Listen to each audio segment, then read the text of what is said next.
Your state of consciousness is the most important factor in your life, not what happens to you externally,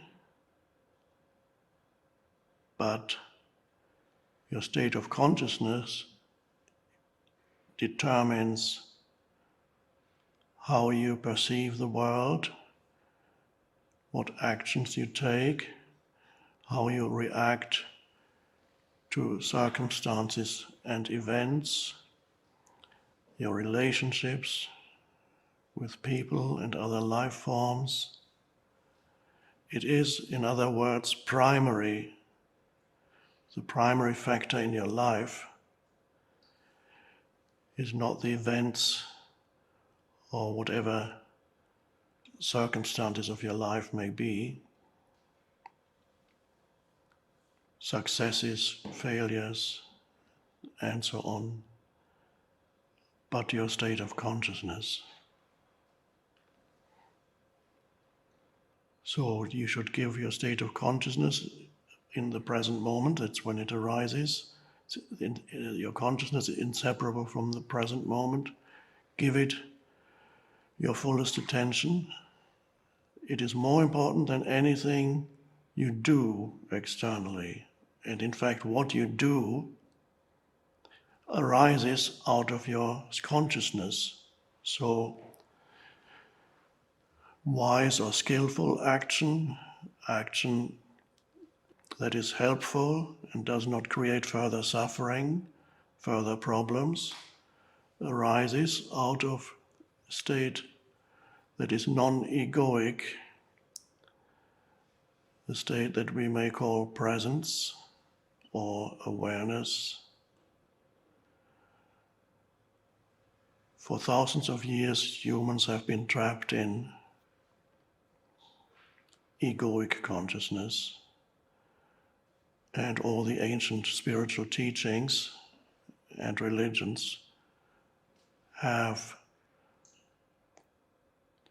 stressed the fact that there's something dysfunctional within human consciousness, which in many ways is a wonderful thing and quite miraculous, but there's a strong element of dysfunction in human consciousness that was already there thousands of years ago. It now is becoming intensified and is amplified by our scientific and technological knowledge.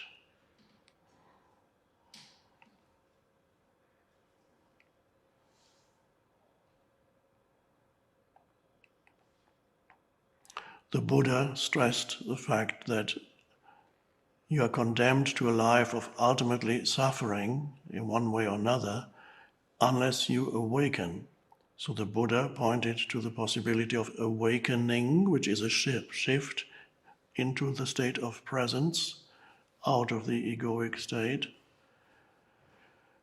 And that will change the way in which you experience your life and how you affect others.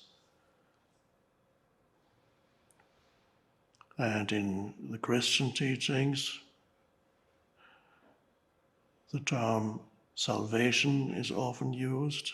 So Jesus points to the possibility of salvation because there's something not right. Jesus said, for example, you are the slaves of sin.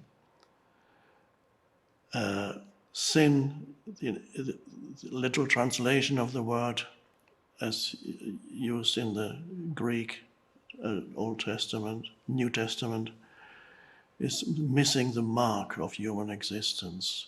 So you fail, there's a failure, missing the mark like an archer who misses the mark. That's sin, the slaves of sin, and sin is therefore unconsciousness. The destiny of humans is to evolve into the awakened consciousness. And this is why I am offering you here some doorways into the awakened state.